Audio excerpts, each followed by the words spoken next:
Hi friends, இந்த வீடியோவில் இந்த எஸ்ஐஆர் என்யூமரேஷன் ஃபார்ம் இருக்குது இல்லைங்களா, அதாவது வாக்காளர் கணக்கீட்டு படிவம், இது சம்மந்தமான ஒரு 3 முக்கியமான அப்டேட் தான் இந்த வீடியோவில் பார்க்க போகிறோம். முடிஞ்ச அளவுக்கு இந்த இன்ஃபர்மேஷன் நிறைய பேருக்கு ஷேர் பண்ணி விடுங்க.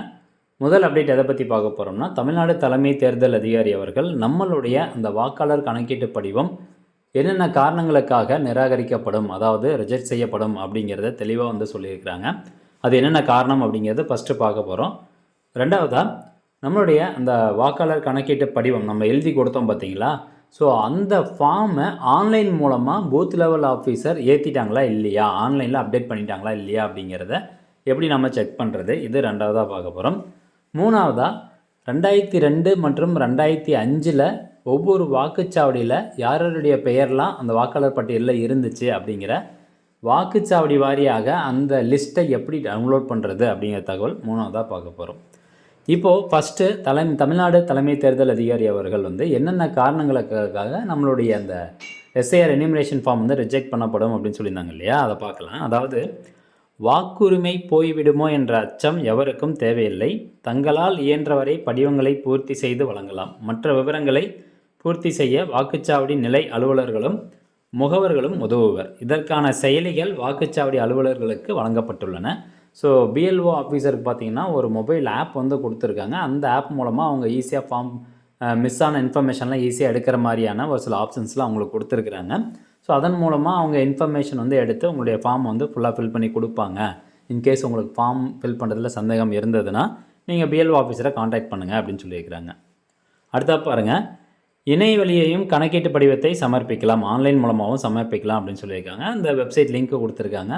ஸோ நம்ம சேனல் ஏற்கனவே ஆன்லைன் மூலமாக எப்படி அந்த ஃபார்ம் வந்து சப்மிட் பண்ணுறது, ஃபில் பண்ணுறது அப்படின்லாம் போட்டிருக்கோம். அந்த வீடியோ லிங்க் டிஸ்கிரிப்ஷனில் இருக்குது, தேவைப்படுறவங்க பார்த்துக்கலாம். இந்த இணைய பக்கத்தில் வரும் திங்கட்கிழமை வரை சமர்ப்பிக்கலாம் அப்படின்னு சொல்கிறாங்க. அதாவது வரப்போகிற திங்கட்கிழமை வரைக்கும் இந்த ஃபார்ம் வந்து நீங்கள் சப்மிட் பண்ணலாம், 4ஆம் தேதி வரைக்கும் சப்மிட் பண்ணலாம். உரிய காரணம் இல்லாமல் தகுதியான எவரது பெயரும் நீக்கப்படாது.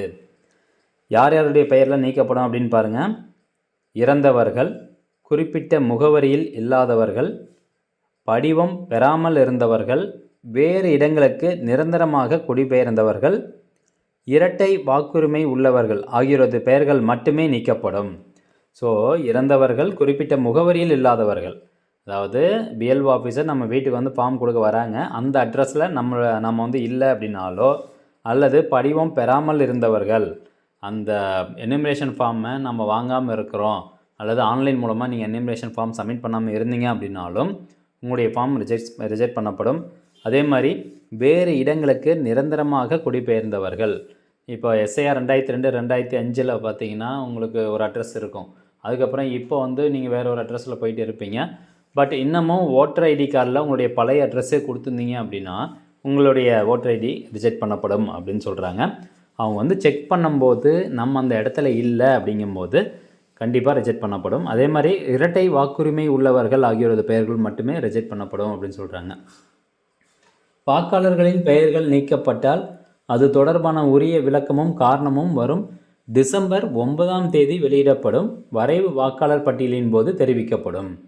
இப்போது உங்களுடைய பெயர் டிசம்பர் 9ஆம் தேதி அந்த டிராஃப்ட் ஓட்டர்ஸ் லிஸ்ட் வந்து கொடுக்குறாங்க இல்லையா, ஸோ அந்த லிஸ்ட்டில் உங்களுடைய பெயர் இல்லை அப்படின்னா என்ன காரணங்களுக்காக உங்களுடைய பெயரை நீக்கியிருக்காங்க அப்படிங்கிறதுக்கான விவரம் வந்து கொடுப்பாங்க அப்படின்னு சொல்கிறாங்க.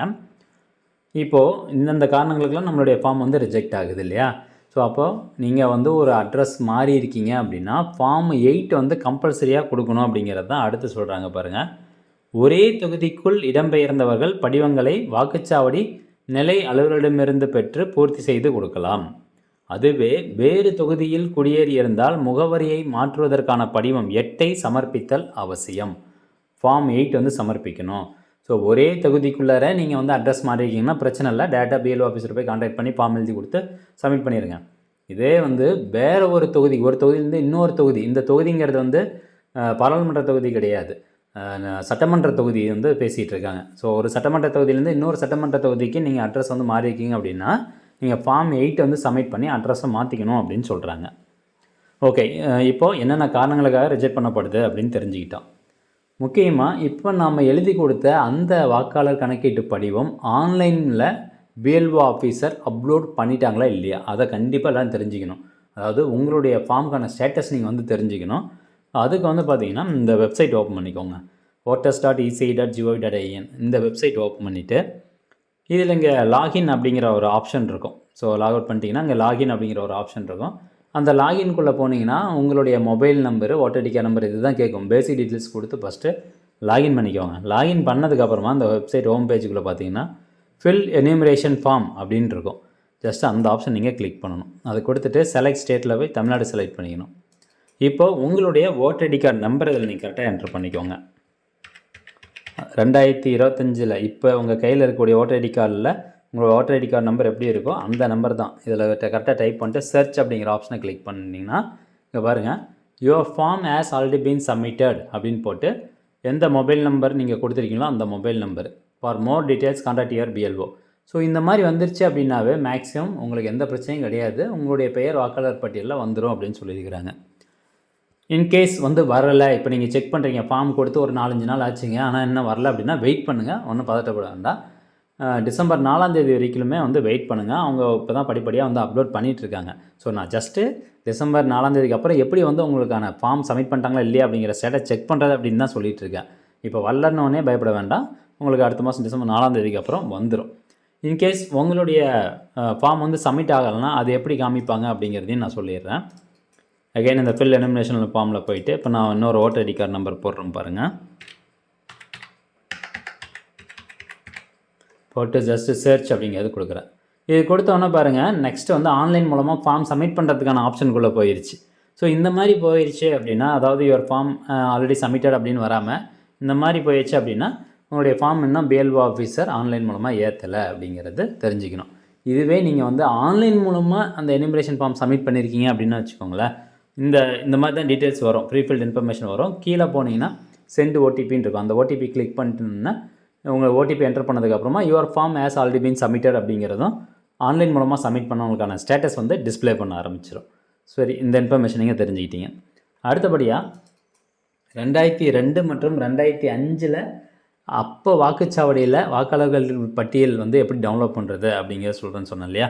ஸோ இது 2005க்கான ஒரு வெப்சைட்டு. இது 2002 அந்த ஓட்டர்ஸ் லிஸ்ட் டவுன்லோட் பண்ணுறதுக்கான வெப்சைட்டு. இப்போ உதாரணத்துக்கு 2002 போயிட்டு ரெண்டுமே ஒரே மாதிரி தான் டேட்டா இன்புட் கொடுக்குற மாதிரி இருக்கும். இந்த வெப்சைட்கான லிங்க் நான் டிஸ்கிரிப்ஷனில் கொடுத்துட்றேன். இதில் போயிட்டு டிஸ்ட்ரிக்ட் செலக்ட் பண்ணணும். இதோ டிஸ்ட்ரிக்ட் நான் செலக்ட் பண்ணுறேன். நெக்ஸ்ட்டு சட்டமன்ற தொகுதி செலக்ட் பண்ணணும். அடுத்ததாக பாகம் எண், அதாவது நீங்கள் எந்த பூத்தில் 2002 2005 அவங்க எந்த பூத்தில் ஓட்டு போட்டாங்க அப்படிங்கிறதுக்கான பூத்தினுடைய பெயர் கரெக்டாக செலக்ட் பண்ணிக்கோங்க. ஸோ பூத் பெயர் செலக்ட் பண்ணிட்டு கீழே ஒரு வெரிஃபிகேஷன் கோடு இருக்கும், அந்த கோடை கரெக்டாக டைப் பண்ணிக்கோங்க. கொடுத்துட்டு சமர்ப்பிக்க அப்படிங்கிறத கொடுங்க. கொடுத்தீங்கன்னா 2002 அந்த வாக்குச்சாவடியில் யார் யார் பெயர்லாம் இருந்ததோ அவங்களுடைய பட்டியல் அப்படியே ஓப்பன் ஆயிரும், வாக்காளர்கள் பட்டியல் ஓப்பன் ஆயிரும். ஸோ இதில் போய்ட்டு அந்த வாக்காளர்களுடைய பெயர் சுலபமாக நீங்கள் சர்ச் பண்ணி எடுத்துக்கலாம்.